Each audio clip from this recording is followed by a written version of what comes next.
আজকে আমি ভাবছি ডিসকাস করব good and bad points about India and America. তো থাকো তোমরা আমার সাথে।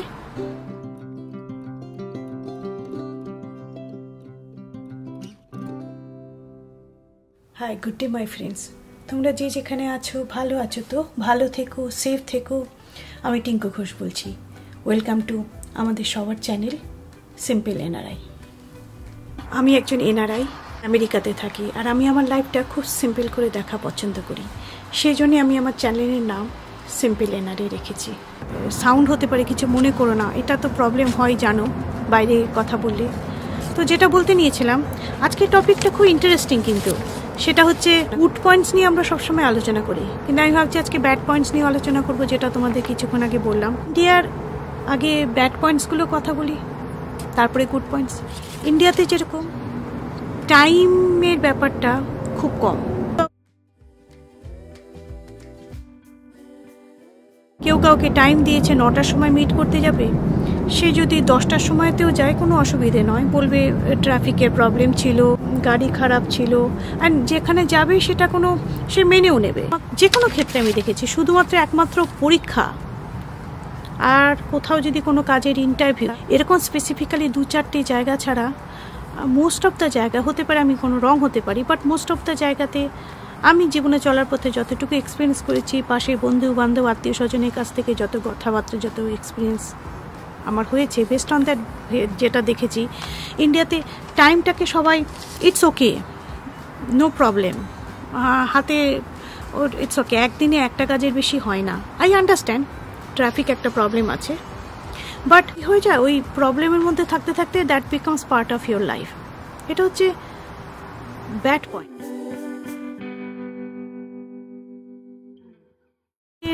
আমেরিকার গুড পয়েন্ট হচ্ছে, আমেরিকাতেও ট্রাফিক আছে, অফিস আওয়ার্সে যখন লোকে যায়, ও আমেরিকা তো ব্যাক টু ব্যাক গাড়ি বাম্পার টু বাম্পার টাচ করে করে যায়, বাট যদি বলা হয় 9টার মধ্যে পৌঁছবো, ইট হ্যাজ টু বি 9টা, মানে 8:55-এর মধ্যে গিয়ে মানুষটা পৌঁছে যাবে।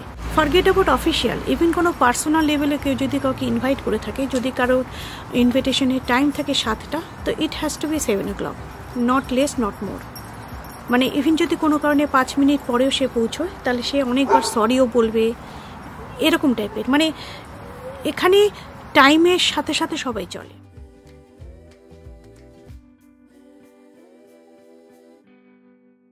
আমাদের ইন্ডিয়াতে মোস্টলি আমি যেটা ফিল করেছি, আই মাইট বি রং, ইন্ডিয়াতে এখনকার জেনারেশনরা পড়াশোনা তো করছে, শিক্ষিত তো হচ্ছে, ইন জেনারেল, আমি সবার কথা বলছি না, অনেকেই হয়তো ফোকাসড আছে, বাট ইন জেনারেল মানুষরা দে আর নট ফোকাসড।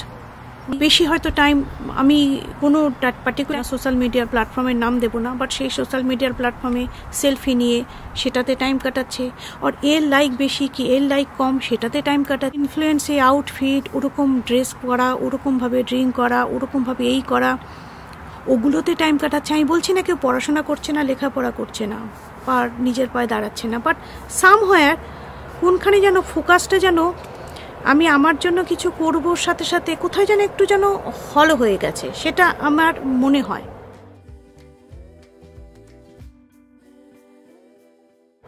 তোমরা আমাকে কারেক্ট করো আমি যদি এটা রং হই। হোয়ারাজ আমি এখানে যেটা দেখেছি জেনারেশনকে, আমি এখানকার জেনারেশনকেও বলছি না ধোয়া তুলসী পাতা, এদের মধ্যে অনেক লুপহোলস আছে, ইয়েট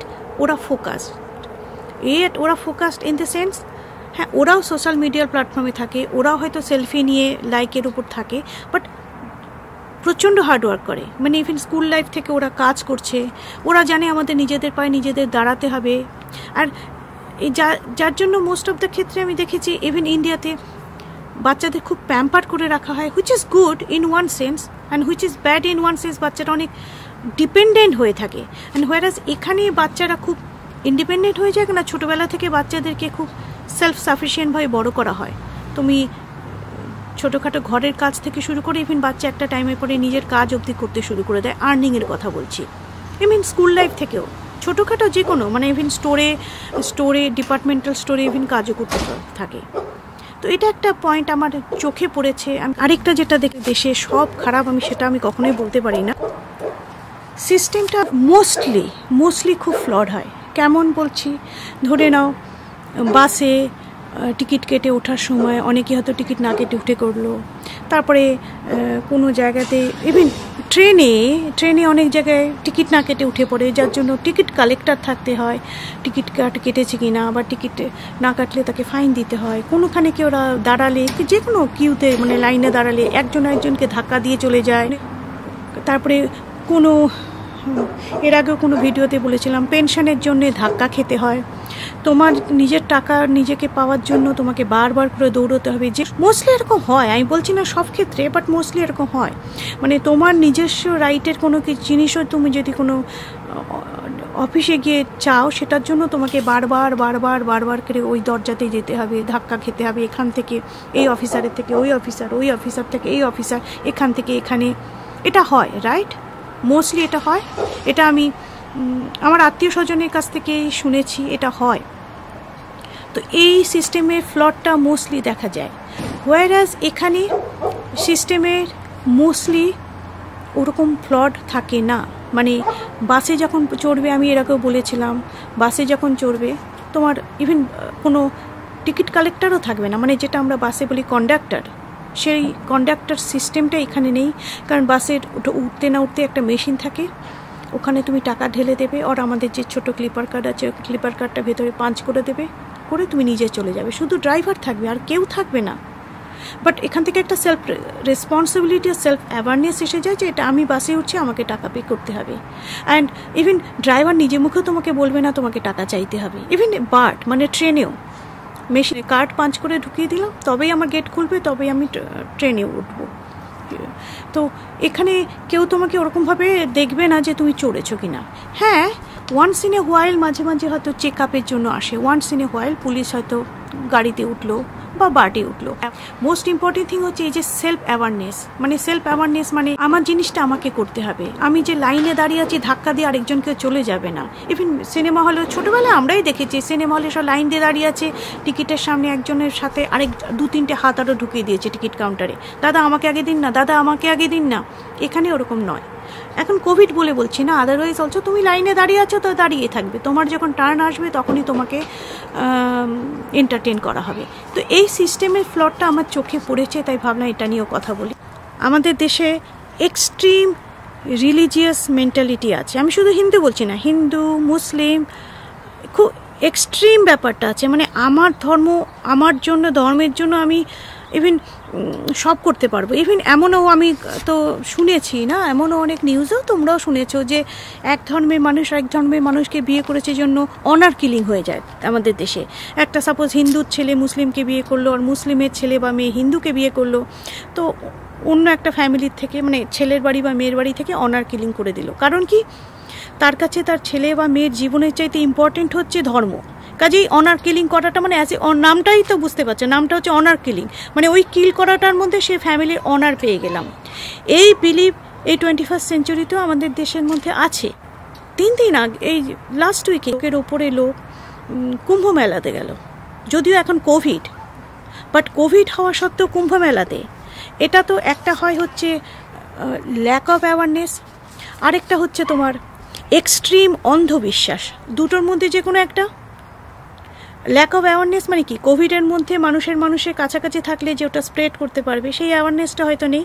আর অ্যাওয়ারনেসটা যদি থাকেও, তার মধ্যে প্রচণ্ড অন্ধবিশ্বাস যে কিচ্ছু হবে না, আমার ভগবান আমার সব ভালো করে দেবে। That is absolutely wrong, because তার আউটকাম আমরা দেখতেই ইন্ডিয়াতে এখন আস্তে আস্তে স্প্রেড করতে খুব বাজে অবস্থা হতে চলেছে। সারা ওয়ার্ল্ড এখন ইন্ডিয়ার দিকে তাকিয়ে আছে। এটা তো কোভিডের কথা বললাম, বাট আমি একটা জাস্ট এক্সাম্পল দিলাম। হোয়ারাস এখানে রিলিজিয়াস ব্যাপারটা অত এক্সট্রিম নয়। হ্যাঁ, এখানে ব্ল্যাক লাইভসের ব্যাপারটা আছে, এখানে রিলিজিয়াস ব্যাপারটা নিয়ে কিন্তু এখানে কালার অফ স্কিনের উপরে একটা প্রবলেম হয়, কিন্তু রিলিজিয়াস ব্যাপার is not at all extreme. এখানে তোমার ধর্ম তোমার কাছে, তুমি তোমার ধর্ম নিয়ে তুমি যেরকমভাবে নিজেকে হ্যান্ডেল করতে চাও, that is completely up to you. Nobody will জাজ you for that, nobody will say anything about it.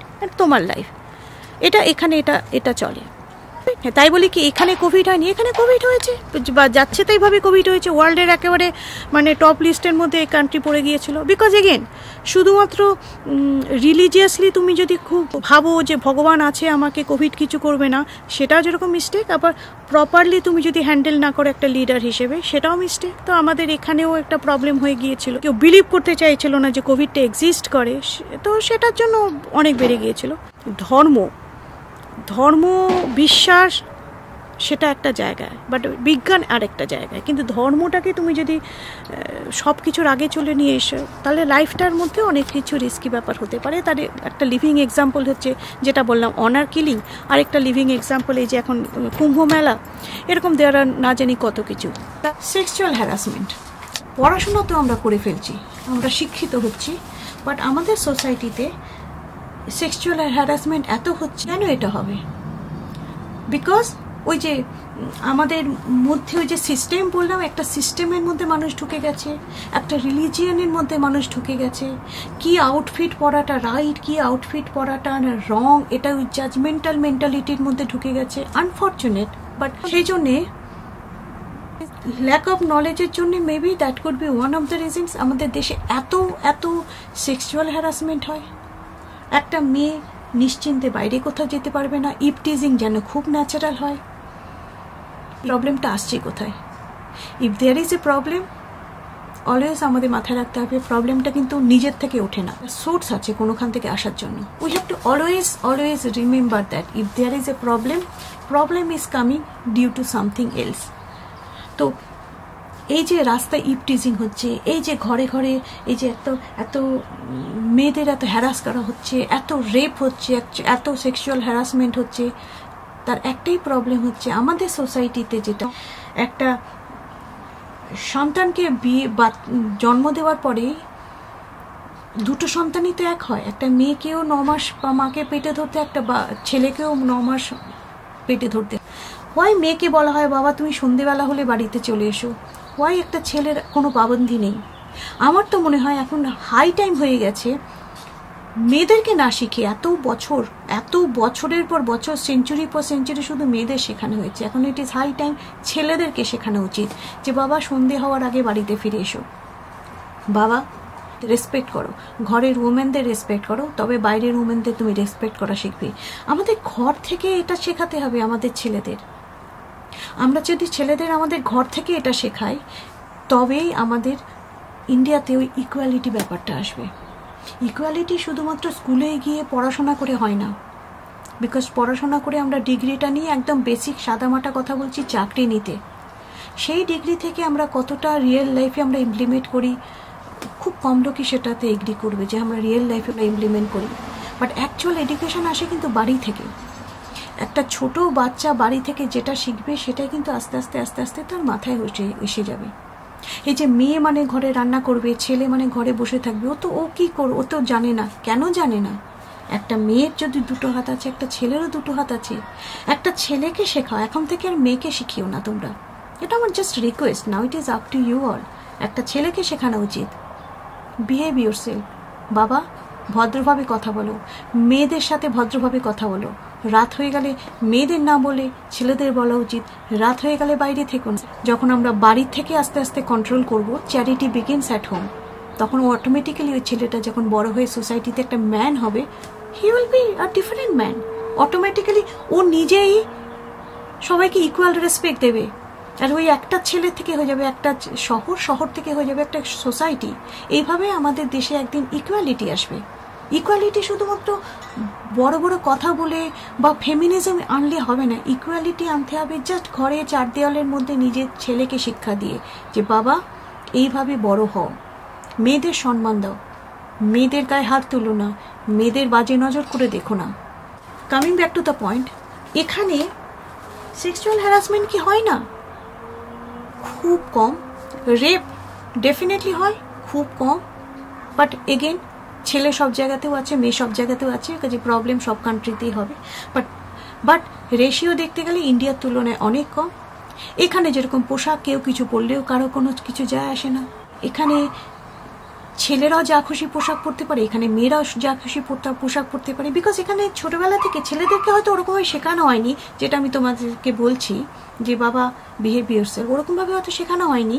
But on the other hand এখানে মেয়েদেরকে ওরকমভাবে শেখানো হয়নি। রাত্রিবেলা হলে ঘরে ঢুকো, বেশি বাইরের লোকের সাথে কথা বলো না, মেয়েদেরও কোনো পাবন্দি নেই। এখানে ছেলেদেরও পাবন্দি নেই, মেয়েদেরও পাবন্দি নেই, দুজনই ফ্রিভাবে বড় হচ্ছে। এখন বড় হতে গিয়ে কার মাথা একটু হাটকে খারাপ হয়ে যাচ্ছে, কে ডিসেন্টভাবে বড় হচ্ছে, that is a different thing. But এখানে এই একটা জিনিস ভালো যে ছেলে মেয়ে দুজনকে ফ্রিভাবে বড় করা হয়। ওই মাথার মধ্যে ওই ব্যাক অফ ইউর মাইন্ড ওইটা থাকে না যে আমি মেয়ে আর আমি ছেলে, ওইটা থাকে না। তো সেই দিক থেকে চিন্তা করতে গেলে এখানে ওই ইকুয়ালিটিটা আমার চোখে পড়েছে, এটা আমার চোখে পড়েছে অ্যাকর্ডিং টু মি। আমি যেটা ফিল করছি আমি সেটার উপরে তোমাদের। আর at the end of the day ভালো খারাপ সব কান্ট্রিতে আছে, কিন্তু ইন্ডিয়া ইজ ইন্ডিয়া বিকজ ওটা আমার কান্ট্রি। ইভেন এশিয়া, আমি এশিয়ান পার্ট থেকে এসেছি, তো at the end of the day ওটার মধ্যে আমার একটা সেন্স অফ বিলঙ্গিংস আছে।